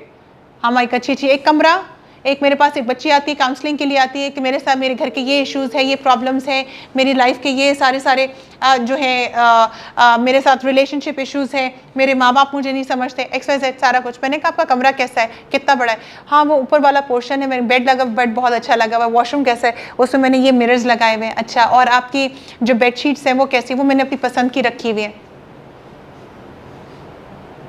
कितने आप लोग हैं जिनके पास इतना बड़ा कमरा है, बेडशीट्स अपनी पसंद की रहते हैं और खूबसूरत वॉशरूम है? कितने? लेकिन उसकी कंप्लेंट सुनो कि वो इतनी ज़्यादा थी कि वो डिप्रेशन की वजह से मेरे पास थी। और बेसिक इतनी इंपॉर्टेंट फैसिलिटी आप लोगों को मिल जाए ना, आप कहो सारी दुनिया साइड पर, मुझे मेरा कमरा दे दो, मेरी प्राइवेसी दे दो। उसके पास वो थी। ठीक है, so gratitude, so in that way we start to become more attune to everyday sources of pleasure. और ये बात होती है कि कभी कभार आप नमाज पढ़ते हो तो आप लोग नमाज में क्या कर रहे होते हो पता भी नहीं होता। आपको पता होता है कि पहले हमने क्या पढ़ना है, फिर दूसरी सूरत कौन सी पढ़नी, फिर कुल अल्लाह पढ़ना, फिर सजदे में जाना, फिर और अक्सर औक़ात वो इतना ऑटोमेटिक लेवल पर होता है कि आप भूल जाते हैं मैं कौन सी, मतलब मैंने कौन सा तीसरा था, चौथा, हमें नहीं याद होता, वो इतना ऑटोमेटिक होता है। ये बिल्कुल उसी तरह ही है कि जब आप इसको अपनी प्रैक्टिस अपनी ज़िंदगी में लेकर आते हो तो ब्लेसिंग्स को काउंट करना, वो जो 80-20% का रूल है, वो आपकी ज़िंदगी का हिस्सा बन जाता है जब आप इसको प्रैक्टिस करते हो। वो आपके ब्रेन ऐसे ट्यून्ड होता है कि you start to focus on, यार रिलैक्स करो, ये भी तो अच्छा है, ये भी तो अच्छा है, ये भी तो अच्छा है। आप लोगों के आइडियल कौन लोग हैं? कोई फेवरेट शख्स है आप लोगों का, आप जिससे अपने दिल की बात करते होगे? वो क्या कहते हैं? वो आप लोगों को यही याद कराता रहे कि हाँ क्या ज़बरदस्त इंसान थे तुम, क्या कमाल तुमने वो पहले लाइफ में पहले भी इस तरह के चैलेंजेस आए, तुम निकल आए, आगे भी निकल जाओगे। और आपको याद करा होता बेटा वो तुम्हारे पास ये नॉलेज भी है, तुम उसको क्यों नहीं इस्तेमाल करते? तुम्हारे पास वो बहन भाई है, लोगों के बहन भाई नहीं होते। वो आपको क्या कर रहा है? वो आपकी कॉन्फिडेंस बिल्ड कर रहा है, याद करा के कि the things that you should be grateful for. जरा सोचना, जो लोग जिनके पास आप जाके बैठते हो और अपने दिल की बात शेयर करो, जिन लोग आपको बड़े पसंद है, जिनका दिल करता है कि उनके साथ गले लगा के उनके पास अपने दिल की बात करे, रो भी ले, वो क्या कह रहे हैं आपसे? वो आपको यही याद करवा रहे हैं। कभी भी आपको नहीं कहेंगे हाँ या उसने तो तेरे साथ बड़ा बुरा किया, तू ना कल जाके ना उसको जरा फोन करके ना उसको 2 सुनाई। वो कभी भी आपको ये नहीं कहेंगे। They will never ask you to do this. Rather than they will say कि नहीं, घर जाओ, अपने माँ बाप के पास बैठो, नमाज पढ़ो and be grateful for what the things that you have. ये तो जिंदगी की आनी जानी चीज़ है, इसको दफा करो। Focus on what you have. So a gratitude journal is this personal space. ये आपकी एक personal space है for you to record and cherish the good things in your life, big or small, and have profound impact how you feel. And why should you try it? It's easy to take good things and people in our lives for granted. For research suggests consciously giving thanks for them, you can have a profound effects on. So बार बार उन चीज़ों को repeat करना consciously और फिर unconsciously आपके रोज़मर्रा का हिस्सा बन जाना, for being thankful and being grateful for the things and the people that you have in your life. आपकी कॉन्फिडेंस लेवल, आपकी वेलबींग, जो एक स्टूडेंट जो एक जो है क्या कहते हैं किसी भी एजुकेशन इंस्टीट्यूशन का, जो वो क्यों उसका कॉन्फिडेंस है, आप लोगों के साथ जितने बहुत सारे ऐसे हैं उनका कॉन्फिडेंस, आप कहते हो यार कॉन्फिडेंस ऐसा होना चाहिए बच्चे का, वो प्रेजेंटेशन दे रही होती वो छोटी आई एम वेरी पावरफुल, शुक्र अल्हम्दुलिल्लाह मेरे पास तो बहुत कुछ है, मेरे पास इतने रिसोर्सेज हैं। हम कहते हो क्या रिसोर्सेज, हमारे यूनिवर्सिटी में क्या रिसोर्सेज हैं? बस वो काउंट कर रहा होता है, ये कर रही होती है for the things that they have in their life. This exercise helps you to develop a greater appreciation for your good life. In fact, people who routinely express gratitude enjoy better health and greater happiness. बल्कि बड़े contagious लोग होते हैं, फैलाते हैं अपने positive aura को. करना कितना होता है, टाइम कितना चाहिए gratitude के लिए? Not more than 5 से 15 मिनट के दरमियान, इससे ज़्यादा नहीं करना. 15 मिनट में वो लोग जो enjoy करते हो. कितना टाइम रिक्वायर्ड है? सिर्फ 5 से 15 मिनट. 15 मिनट से ऊपर आपने नहीं देना, इतना हम बोर हो जाते हैं. आपको चाहिए क्या है? खाली एक पेपर पेन चाहिए. अच्छा, फैंसी जर्नल्स भी मिल रहे होते हैं बाजार में. It's okay, if you want to keep it a journal it's fine. So अगर आप लोगों ने वो जर्नल्स वो पैसे पे खरीदने हो, वो भी आप खरीद सकते हैं, मुझे कोई एतराज़ नहीं. लेकिन आपको एक्चुअल ज़रूरत सिर्फ और सिर्फ एक किताब की और एक पेंसिल, जो बेसिक हो, जो आपको पसंद हो. कुछ लोगों के पास टैबलेट्स हैं, कुछ लोगों के पास कुछ ऐप्स होंगे टेलीफोन के अंदर जिसमें वो अपनी चीज़ें लिखते होंगे. Just 10 to 15 minutes. और इसको करना कैसे होता है वो भी आप लोगों को बताऊंगी. करना ये कैसे है सुन लीजिए. जो मेरा फेवरेट है, कुछ लोग कहते हैं कि जब आप लोगों को दिन में दिल करे आप ज़रूर करें. वो कहते हैं लेकिन एक इसकी रूटीन होनी चाहिए, जैसे नमाज के में फजर के टाइम अपने सुबह 5 बजे अपने 4, आजकल तो 3:30 पौने 4 बजे अजान हो जाती है, तो आपने उस वक्त फजर पढ़नी, तो कहते हैं वो होना, अगर आज आपने 5 बजे अगर आपने जर्नल लिखा है तो अगले दिन भी 5, उसकी एक सेट रूटीन, यानी कि ये वक्त आपका है जिसमें आपने थैंक यू करना है। ठीक हो गया? तो वो क्या कहते हैं, ग्रैटिट्यूड जर्नल को कोई सेट रूल नहीं है, कोई रिजिड रूल नहीं है, it's all flexible, whatever works for you, और जिस मर्जी लैंग्वेज में लिखे, उर्दू में लिखे, सराइकी में लिखे, पंजाबी में लिखे, जिस मर्जी कोई फर्क नहीं पड़ता, क्योंकि किताब आपकी और आप ही के पास रहनी है। सो जैसे दिल करता है, गलत इंग्लिश, उर्दू खराब, कोई फर्क नहीं पड़ता। Write down 5 things that you are grateful for, 5 चीजें आपने लिखनी जिसके लिए आप थैंक यू करते हैं। और मैं ज्यादातर ये रेकमेंड करती हूँ, रात को सोने से पहले हम कहते हैं ना अल्लाह जी थैंक यू शुक्र अलहमद, सो जाते हैं, सूरत पढ़ते हैं, मैं कहती हूँ 5 चीजें वो लिख के सो जाओ और सुबह उठो और उन 5 चीजों को देखो, सिर्फ एक दफा रीड करना है और कुछ नहीं करना। फिर अगले दिन इसी तरह ही सारा दिन गुजर गया, अच्छा आज मैं लेक्चर मैंने अटेंड किया, मैं खैर खैरियत से वापस आ गई, अम्मी ने अच्छा सा खाना बनाया हुआ था, दोस्त से अच्छी मुलाकात हो गई, फिर रात को मैंने चाय बहुत ज़बरदस्त और मौसम इतना अच्छा था, इसके ये लिख के सो गए, अगले दिन पढ़ो।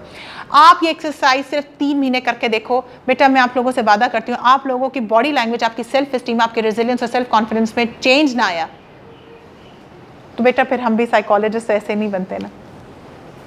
सिर्फ 3 महीने देखो, एक दवाई, एक मल्टीविटामिन लेने को भी इतना टाइम लग जाता है, 3 से 6 महीने लग जाते हैं, उसका असर होता है कि मल्टीविटामिन आप लेते हो रूटीनली तो उसका असर है। तो मैं इसलिए कह रही हूँ कि इसको जरा 3 से 6 महीने से अपने रूटीन का रेगुलरली हिस्सा बनाओ और देखो। अच्छा मैं ये भी नहीं कहती हर रोज करो, हफ्ते में 3 दफा कर लो। आज मेरी क्लासेस जरा कम होती क्योंकि हमारी क्लासेस का स्केड्यूल भी तो डिफरेंट होता है ना, कि आज तो 6 क्लासेस सुबह से लेकर 6, मेरा आज नहीं लिखना, कोई मसला नहीं। जिस दिन आपकी क्लासेस जरा कम होती है, मंडे को आपकी क्लासेस कम होती है, हाँ जी रात को मैंने जरा 5 मिनट में लिख के फटाफट 5 चीजें, whatever the thing that I am grateful for, और सुबह सिर्फ आपने रीड करना है, कुछ भी नहीं करना, कोई रिफ्लेक्शन नहीं, कोई परसेप्शन, कुछ नहीं, सिर्फ रीड आउट। देखो आपका माइंड कैसे ट्यून होता है और आपकी सेल्फ कॉन्फिडेंस जाता किधर है। ये इतनी पावरफुल चीज है। You can use a notebook, your phone application, कोई भी चीज। मोस्ट इंपॉर्टेंट थिंग जिसको मैंने रेड में, आपने इसको अपने जहन में नहीं कि अल्लाह जी मैं इसके लिए काउंटर में इसके लिए नहीं, I want you to write it down. ये एक्सरसाइज आपने करनी है तो उसको लिखना है, रिटन फॉर्म, हार्ड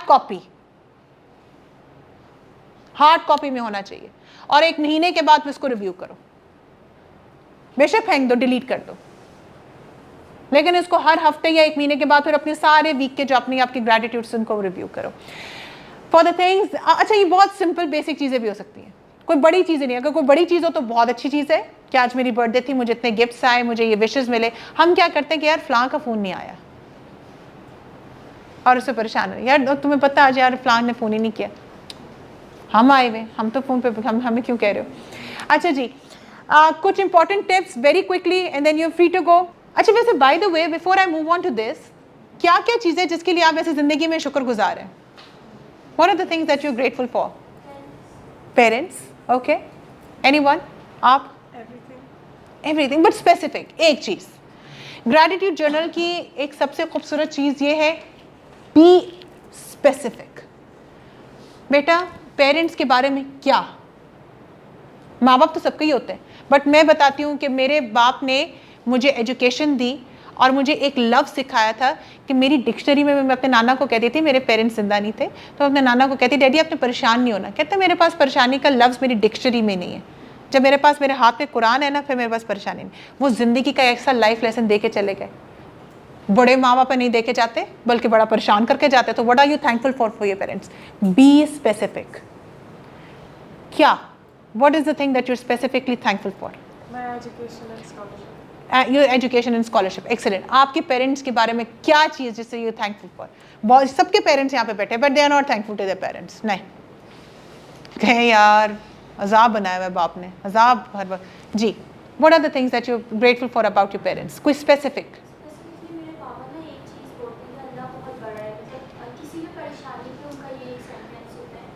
एक्सीलेंट। कल आपके पेरेंट्स ने ऐसा क्या किया that you are thankful for? आपकी अम्मी ने, आपके अब्बू ने? Be specific. Excellent. This is specific. कि मेरी अम्मी ने मुझे नाश्ता दिया और मेक श्योर कि मैं करके जाऊँ। यतीम खाने में जाएं, बच्चे तरसते हैं इस बात को, इस डांट को कि नाश्ता ख़त्म करो, तरसते हैं उनके कानों में, तो कोई कहने वाला नहीं। ये ज़रा जाएं तो सही यतीम खाने में। जी, एनीवन, हॉस्टलाइट्स पे, हॉस्टलाइट्स पे, यहाँ से कोई, anyone that they are grateful for in their life. Respect किससे? नहीं, मुझे स्पेसिफिक, मुझे नहीं फ़र्क पड़ता। आई एम सॉरी, मैं आप लोगों को सच बात बताऊँ, यहाँ से मुझे कुछ रिस्पेक्ट करे मुझे अच्छा लगेगा, नहीं भी करे मुझे फ़र्क नहीं पड़ता। हाँ, मुझे वो शख्स रिस्पेक्ट करेगा, मेरी अम्मी मुझे रिस्पेक्ट करेंगे, मेरा भाई, मुझे अच्छा लगेगा। I want it is specific. इसी पॉइंट को मैं आप लोगों को एक्सरसाइज करवाना चाह रही हूँ। Be specific. जी, हेल्थ में क्या? हाँ, चलते फिरते, exactly, your health, that you are able to eat everything. बहुत सारे आपके जैसे बच्चे हैं जो डायबिटीज़ की वजह से बहुत सारे ऐसे खाने की चीज़ें इंजॉय नहीं करते जो आप इंजॉय कर रहे हो। I want it to be specific again. Anyone who is grateful for anything that they have in their life. गोल है, एक गोल बनाया जो कि लाइफ में यहाँ सर्वाइव करने के लिए आपको मोटिवेशन देता है। Specifically, आज आपने उस गोल के लिए क्या किया? यहाँ पे लर्निंग करने के लिए। डन। मेरा गोल है वेट रिडक्शन का। मेरा ये गोल है, काफ़ी हम सभी का है आजकल फिजिकल फिटनेस की तरफ हमें। तो आज मैंने जो हाफ एन आवर वॉक की, I am thankful for that. Specific, please be specific for the things that you are grateful for. मेरे दोस्त, आज वो मेरे साथ 15 मिनट उसने बात की। इस दुनिया में सबसे कीमती वक्त, अशफाक अहमद कहते थे, सबसे कीमती चीज़ अगर आप किसी को दे सकते वो वक्त है, सबसे कीमती। आज लोगों के पास आजकल के, वो उस ज़माने में लिखती है, आजकल के 24/7 में आपको कोई वक्त दे दे सही तरह, बहुत बड़ी नेमत है। आपके अपने बहन भाई देते, अपने रिश्तेदार, अपने माँ बाप दे दे सही तरह टाइम, ये बहुत बड़ी चीज। So need to be very specific. किसी ने आपको क्वालिटी के 15 मिनट दिए, so need to be very specific. So the things, मैं अपने पेरेंट्स का नहीं, मैं अपनी एजुकेशन नहीं, मेरे यूनिवर्सिटी नहीं, I am very grateful for just university नहीं। उस यूनिवर्सिटी में क्या है? टीचर, वहाँ पे ऐसी 2 टीचर्स हैं जिसकी वजह से मैं बहुत खुश हूँ। मेरी 1-2 फ्रेंड्स हैं जिसकी वजह से मैं बहुत खुश हूँ। वहाँ के कैंटीन में हाइजीनिक और सस्ता खाना मिलता है, मैं बहुत खुश हूँ। मुझे जर्नल बातें नहीं चाहिए, मुझे स्पेसिफिक चाहिए। अगर मैं आपसे कहूँ कि मेरे लेक्चर में आपको क्या चीज़ जो थी वो इम्पैक्ट कर गई, हाँ जी, आप स्पेसिफिकली मुझे बताएंगे कि ये चीज़ आपकी थी जो हमारी बहुत सारी बातों में ये एक चीज़ थी जो हमें थोड़ी बेहतर लगी। सो आप स्पेसिफिकली होते, गो फॉर द डेप्थ, चीज़ों की डिटेल में जाओ। उसने मेरी बात को सिर्फ टाइम नहीं दिया, फिर मेरी बात को समझा भी और उसको वैलिडेट किया। हमारा ट्रॉमा सबसे बड़ा यह है कि अदालतों में जाके खड़े होकर बार बार एक ही चीज़ को, पहले अपने माँ बाप को सुनाते हैं कि हमारे साथ ये हुआ, फिर वो माँ बाप के बाद लॉयर को सुनाते हैं, फिर पुलिस वालों को सुनाते हैं, फिर जज को सुना के कि ये हमारे लिए ट्रॉमा था, हम किसी मस्जिद से गुजरे, हम थक जाते हैं। सो ये एक बात कि किसी ने आपकी, और क्योंकि हम वैलिडेशन चाहते कि कहें हाँ यार तुम्हारे साथ वाकई ज्यादती हुई, इसको सजा मिलनी चाहिए।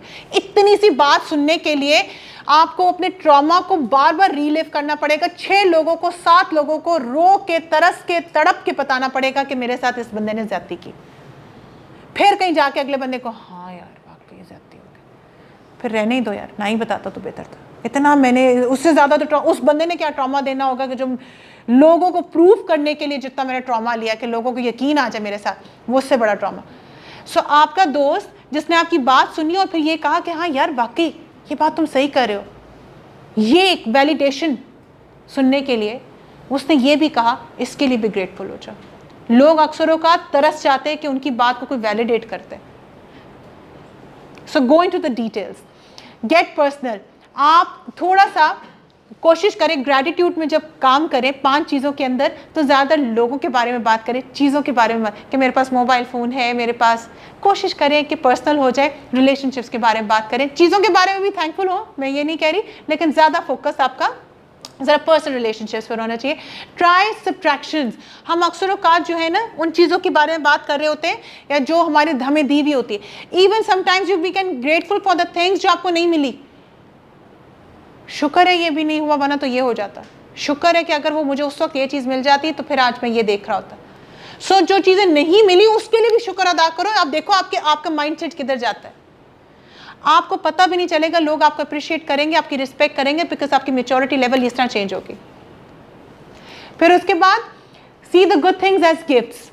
ये ब्लेसिंग्स हैं, ये तोहफे हैं, बड़े लोगों के तोहफे नहीं मिले हुए। क्या कसूर है कि जो आपके साथ के जो बच्चे हैं वो कैंसर हॉस्पिटल में आपकी जैसे ही है ना? क्या कसूर है इन बच्चों का कि वो अभी वॉशरूम में नहीं जा सकते? क्या कसूर है कि आप जैसे बच्चे हैं जो ड्रग एडिक्ट्स के शिकार होकर रिहेबिलिटेशन सेंटर में बैठे हुए? सो ये अपनी ज़िंदगी को ऐसा गिफ्ट लो। जो चीज़ें आपको मिली हुई है कि माँ ने बात सुन ली, माँ ने नाश्ता करवा दिया, गोल ओरिएंटेड हूँ और उसके लिए काम करो, मेरी फैमिली सपोर्ट करिए, गिफ्ट्स हैं। है क्या आपके अंदर? क्या कारनामा दिया कि आपको इतना बड़ा जिंदगी का गिफ्ट दिया जाए? और उन्होंने क्या सजा काट ली कि उनको ये गिफ्ट नहीं दिया गया? जो अस्पतालों में, जो जेलों में, जो रिहेबिलिटेशन सेंटर्स में, क्या गुनाह कर दिया और आपने ऐसा क्या कारनामा कर दिया कि आपको ये गिफ्ट मिला हुआ है? So take the things as a gift, आपको तोहफे में मिली है। सरप्राइजेस है, एम फॉर वैरायटी है। अच्छा, कोशिश करें कि वैरायटी, अच्छा वैरायटी के बारे में सारे अपनी अम्मी अम्मी अम्मी अम्मी के बारे में नहीं लिखना। सारे अपने वो जो आप लोगों के फेवरेट आज कोई अगर कोई हुआ आपकी लाइफ में उसके बारे में नहीं लिखना कि आज उसकी कॉल आई, आज उसका मैसेज आया, फिर आज उसने तस्वीर भेज दी। हर उस चीज़ मतलब वैरायटी होनी चाहिए। यू नो, फैमिली के बारे में भी लिखो, दोस्तों के बारे में लिखो, माँ बाप के बारे में लिखो। आपको पता है मैं पिछले दिनों what I was being thankful for, मैं एक वीडियो देख रही थी सोशल मीडिया पर, तो वो दिखा रहे थे कि वो ट्रांसफॉर्मेशंस जिस तरह नहीं होती मेकअप के थ्रू और बालों के थ्रू। तो मैं हमेशा कंप्लेन करती थी, हम फीमेल्स को आदत होती है कंप्लेन करने की, मेरी स्किन ख़राब होगी, मेरे बाल गिर रहे हैं, तो हम हमेशा ये कंप्लेन करते रहते हैं ना। तो मैं एक दिन दो वाक़ये ऐसे हुए जिसमें मैंने अल्लाह का बड़ा शुक्र अदा किया और मैं डर गई। लिटरली इंसान को ना जैसे डर लग जाता है। सो आई वेंट और यही जैसा आप लोगों की एज में मैं इसी तरह स्किन की कि मेरी स्किन पे ये हम जैसे सारे कॉन्शियस होते हैं अपने फिजिकल लुक्स के, कोई गलत बात नहीं है, बेहतरीन है। I went to a doctor क्योंकि वो कुछ जो भी मसला था वो मेरा बढ़ता जा रहा था, थोड़ा सा इन्फेक्शन थी तो स्किन की, और मैं गई तो वहाँ पे जब मैंने देखा ना कि क्लिनिक पे किस किस तरह के केसेस आए हुए, बर्थ मार्क्स के हैं, बर्न केसेस हैं, स्कार्स हैं, उसके बाद मैंने कहा कभी कंप्लेन नहीं करनी मैंने। फिर कुछ ऐसे पता चला कि जो कैंसर के पेशेंट्स उनके बाल वापस नहीं आते, फिर कुछ ऐसे कि जिनको कोई प्रॉब्लम होती है स्कैल्प की, उनको इन्फेक्शंस होती है, उनके बाल सही नहीं आते, फिर बहुत सारे ऐसे लोग हैं कि जिनके इतने बाल अच्छे नहीं होते जिसकी वजह से उनको विग्स पहननी पड़ती है, उनको उसको जेल लगा के उसको बंद करके ये वो। मैंने कहा या अल्लाह, ये तो बहुत बड़ा गिफ्ट है जो तूने दे दिया, हमें ऐसा नहीं करना पड़ता। यू नो, हम कितनी चीज़ों को फॉर ग्रांटेड ले जाते हैं और वो हमारी सिर्फ 10% चीज़ को भी लेने के लिए तरस रहे हैं। So anyways, so am for variety. अगर आप किसी एक शख्स के बारे में लिख भी रहे हैं, लेट्स अज्यूम कि आप अपनी अम्मी के बारे में भी लिख रहे हैं, वो आपकी बहुत पसंदीदा है, तो उनकी 4-5 डिफरेंट चीज़ों के बारे में, उनके ट्रेड्स के बारे में, यानी कि वैरायटी होनी चाहिए। And right it journal regularly. कुछ प्रॉम्प्ट्स हैं, ये कुछ आखिरी कुछ चीज़ें आप लोगों के साथ शेयर कर रही हूँ, आपके हेल्प आउट करेंगी जर्नल राइटिंग में। अगर आप इसकी पिक्चर लेना चाहें आप वो भी ले सकते हैं। ये कुछ प्रॉम्प्ट्स है। What was the best thing about your day to day? आज रात आपने 3 चीज़ें या 5 चीज़ें ऐसी लिखनी है। What were the best things about, and be specific again, precisely, in depth detail में जाके बात करनी है। एक चीज़ आपने बताना है कि आज आपके दिन में सबसे बेहतरीन चीज़ें क्या थी। ये लेक्चर और इससे भी बोरिंग हो सकता था, ठीक है। कोई बात ऐसी हो सकती थी स्लाइड्स ना चलती, लाइट ना आ रही होती, कुछ हो सकता था। So you need to be very specific in the things that you are grateful for. आज के दिन में अच्छी चाय मिल गई, फ्रेंड्स के साथ बैठ के गपशप लगा ली, कुछ सीखने को, कुछ नया पढ़ने को मिल गया, कुछ नया पता चला। So what was the best thing about your day today, वो आपने बताना है। वैसे कल के बारे में कुछ ज़रा एक आध कोई चीज़ बता देगा, what you think that was the best thing about yesterday. जी ज़बरदस्त मैम। कल आपकी इंटर्नशिप खत्म होगी, जान छूट गई। अभी आपकी इंटर्नशिप कल से शुरू हुई है। सो ये हफ्ता हो गया। कल ऐसा क्या हुआ जिसके लिए you are grateful? Very specific. कहाँ और क्या किया? क्या गपशप लगाई थी? Okay, who is someone that you love, और उसको आप अप्रिशिएट क्यों करते हैं? कौन है जिससे आप मोहब्बत करते हैं? जैसे वो मैडम ने कहा कि मुझे अपनी अम्मी से मोहब्बत है, क्यों करते हैं? क्योंकि वो आपके लिए परेशान होती है, कुछ भी। अच्छा जी, व्हाट वाज द आपकी पर्सनल स्ट्रेंथ्स, आपकी स्ट्रेंथ्स क्या है? आपकी स्ट्रेंथ क्या है? आपकी खूबी क्या है?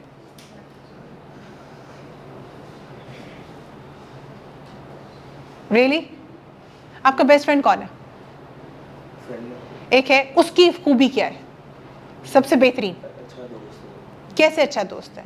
क्या करता है कि जिसको आप कहते हो कि वो अच्छा दोस्त है? हर टाइम में मतलब साथ खड़ा होता है। साथ खड़ा होता है। आपने अपने बेस्ट फ्रेंड की तो झट से बता दी, आपकी क्या स्ट्रेंथ है?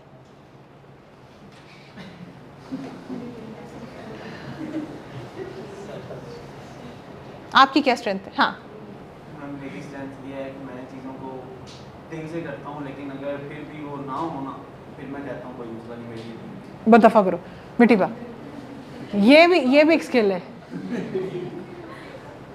नहीं होगा ना, कोई और कर लेगा। आपकी क्या स्ट्रेंथ है? मैं टीम में अच्छा वर्क कर सकता हूँ। सॉरी? टीम में अच्छा वर्क कर सकता हूँ। टीम वर्क आप अच्छा कर सकते हैं। I think I am a very good friend. मुझे ऐसा लगता है कि आप मुझसे कोई बात करें तो मैं बहुत अच्छा, I am a good listener, मुझे ऐसा लगता है। बेटा आपकी क्या स्ट्रेंथ है? सॉरी? एक्सीलेंट। बेटा आपकी क्या स्ट्रेंथ है? हाँ ठीक है, वेरी ऑनेस्ट। किस तरह ऑनेस्ट हो? Very nice. बेटा आपकी क्या स्ट्रेंथ है? A good listener. आपकी क्या स्ट्रेंथ है? दिमाग से नहीं सोचता मैं, मतलब दिल से। So basically you are a sensitive person, हमेशा दिल की सुनते हो। वो चीज़ के पहले मतलब सोचो अपना, और यू गो ऑपोजिट कि नहीं, पहले ह्यूमैनिटी के तौर पे सोचो फिर दिमाग लगाओ कि कर। Okay, that's being nice. That's आजकल के वक्त में बड़ी रेयर चीज़ है। बेटा आपकी क्या है स्ट्रेंथ? Oh, patience. ठीक। So what are your personal strengths? Identify them. आपको पता है कि बहुत सारे ऐसे CSS के जो ऑफिसर्स जो इंटरव्यू के लिए तैयार कर रहे होते हैं, उनको आप US हिस्ट्री पूछ लो, इंडो पाक हिस्ट्री पूछ लो, उनको जहाँ मर्जी जहाँ की थेरीज पूछ लो, इकोनॉमी, सब कुछ रट्टा हुआ होगा, फिंगर टिप्स पर होगा। पूछ लो ना कि जी आपकी स्ट्रेंथ्स और वीकनेसेस क्या है, अपने बारे में नहीं पता। सो आप लोगों के साथ अनयूजुअल चीज़ नहीं। प्लीज़ राइट ग्रैटिट्यूड जर्नल, ये आप लोगों को तकलीफ आगे जाके कभी भी नहीं देगी। When you know about yourself, अगला बंदा नहीं आपको बताएगा कि आप कौन हो। आप कहोगे 1 minute, I know my self, यहाँ पे नहीं। ठीक है। और कुछ इसी तरह के प्रॉम्प्ट्स है। मेमोरेबल एक्सपीरियंस और event that brought you Joy. कोई ऐसी बात या कोई ऐसा इवेंट जो आपको खुशी जिसने दी हो, जो कोई चीज़ ऐसी चीज़ आपने सीखी हो, कोई लाइफ का इवेंट हुआ जिससे आपको पता चलो कि अच्छा दुनिया ऐसे काम करती है या ऐसे काम करवाना होता है। ब्यूटी ऑफ नेचर, इवन शुक्र, वो बुद्धिज्म के अगेन मैं कॉन्सेप्ट बता रही हूँ कि वो तो सिर्फ वो आपकी जो इर्द गिर्द के एनवायरनमेंट, नेचर को अप्रिशिएट करने की बात कर रहे होते हैं। पर्सनल अकॉम्प्लिशमेंट, कोई अचीवमेंट, स्कॉलरशिप आपको मिली, राइट इट डाउन। स्कॉलरशिप बना, आज खाना ज़बरदस्त बनाया, आज फलां बंदे की हेल्प की, आज मैंने पेचकस टाइट करके जो थी वो जो स्विच था उसको ठीक किया। Write it down your achievements, big और small, I don't care, you did it. Time पे अपना काम कंप्लीट किया, टाइम पे ऑफिस पहुंचे, टाइम पर आपने अपनी चीज़ों को कंप्लीट किया। अपनी अकॉम्प्लिशमेंट्स, छोटी छोटी अकॉम्प्लिशमेंट्स को प्लीज़ फॉर ग्रांटेड मत लें। उसके बाद डिलिशियस मील, अगर खाना अच्छा खाया, शवरमा अच्छा था, बर्गर मज़े का था, राइट इट डाउन, बड़ा मज़ा आया वो शवरमा खा के, ज़बरदस्त किस्म की चाय का मग पिया, चीज़ें गए। अ टैलेंट, स्किल जो आपके पास है, कोई अच्छी मूवी देखी, राइट इट डाउन, रात को सोने से पहले लिख लेना, आज ये बड़ी अच्छी मूवी देखी, बड़ा मज़ा आया। Opportunity to learn and grow, a peaceful moment, कोई ऐसा मोमेंट या कोई ऐसी सिचुएशन जिसको आपने बहुत इंजॉय किया हो, you can write it about it. है क्या इसकी बेनिफिट्स? अच्छा, इसके सबसे बड़ा बेनिफिट जो है, जो आप सारे बच्चों के अंदर, इसके बहुत सारे बेनिफिट्स हैं कि आपकी एनर्जी लेवल अच्छी हो जाती है, आपका कॉन्फिडेंस, आपकी रेजिलियंस, आपकी मेंटल हेल्थ, आपकी फिजिकल हेल्थ, ये सारे इसके बेनिफिट्स हैं। मैं इस पर एक बोरिंग से लेक्चर में आपको डेफिनेटली दे सकती हूँ, लेकिन इसका सबसे इंपॉर्टेंट क्या चीज़ है, इसकी सबसे इंपॉर्टेंट जो चीज़ है, जो मुझे ऐसा लगता है जो आपके डिप्रेशन को भी रिड्यूस करता है, आपकी रिजिलियंस को, आपकी फिजिकल हेल्थ, इन सारी चीज़ों को। और जेलसी का एलिमेंट बहुत कम करता है। ये जब हम कंपेयर कर रहे होते हैं ना कि यार उसके पास गाड़ी थी, उसके पास वो, हम जेले, और आप लोगों की उम्र है एक दूसरे को साथ कंपेयर, इट्स ओके। सो वो जेलसी का एलिमेंट भी कंप्लीट होगा। उससे भी सबसे इंपॉर्टेंट चीज़ है, जो गढ़ है, जो प्रॉब्लम है आपकी सारी चीज़ों के अंदर, आप सभी तकरीबन every one of you right now suffering from it is sleep problem. आप लोगों को रात को नींद नहीं आती, सुबह 4 बजे 3 बजे जाके सो रहे होते, रील्स देख रहे होते, नींद ही नहीं आती। क्यों? क्योंकि आप रात को सोने से पहले अनकॉन्शियसली या सबकॉन्शियसली, इवन अगर कॉन्शियसली भी नहीं कर रहे हो तो सबकॉन्शियसली आपको चीज़ें बॉदर कर रही होती, किसने क्या कहा, अगले दिन क्या करना है, परसों। सो अगेन, उठे हुए हो लेकिन मरे हुए हो, किसी की ज़िंदगी में जी रहे हो, रील्स देख रहे हो, किसी की दुनिया में हो, अपनी लाइफ में नहीं हो, प्रेजेंट में नहीं हो। हम तो इवन नमाजों में भी प्रेजेंट नहीं है। नमाज पढ़ते हुए भी सोच रहे होते हैं कि अच्छा अभी कुछ कॉल करनी थी, ये करना था, वो कर। ये हालात हो चुके हमारे। तो नींद सोचो हमारी कितनी डिस्टर्ब है। सो इस पे तो आपके लेक्चर्स भरे पड़े, इस पे तो कहानियाँ कि स्लीप के स्केड्यूल और अपनी स्लीप को इम्प्रूव करने के लिए आप क्या कर सकते हैं। ग्रैटिट्यूड जर्नल से आप इसको करें। मैंने आपसे कहा कि 3 महीने आप इसको रेगुलरली करें। रेगुलरली मतलब कि हफ्ते में 3 दफ़ा आपने कोई से 3 आपने दिन चूज़ करने, स्पेसिफिकली 5 मिनट से ऊपर नहीं लगाना। 5 चीज़ें दिन की जो सबसे बेहतरीन है, स्पेसिफिकली उनको डिफाइन करना है। और आप देखें कि आपकी नींद की इम्प्रूवमेंट कैसे होगी। क्योंकि हम क्या करते हैं, मैंने क्या कहा कि हम ज़्यादातर नेगेटिव एनर्जीज़ पर, नेगेटिव वाक़यात पर ज़्यादा फोकस करते हैं, पॉजिटिव पे कम करते हैं। और यही चीज़ बनती है हमारी बेचैनी की, इरिटेबिलिटी की, एंग्जाइटी की, और यही चीज़ हमारी नींद को ख़राब करती है क्योंकि हम सोचते रहते हैं और उसी सोच कर हम सिर्फ सो जाते हैं। जब उठते हैं तो इसलिए हम परेशान भी होते हैं। सो ग्रैटिट्यूड जर्नल आपकी स्लीप क्वालिटी को बेहतर करता है। Thank you so much students, wish you all the best.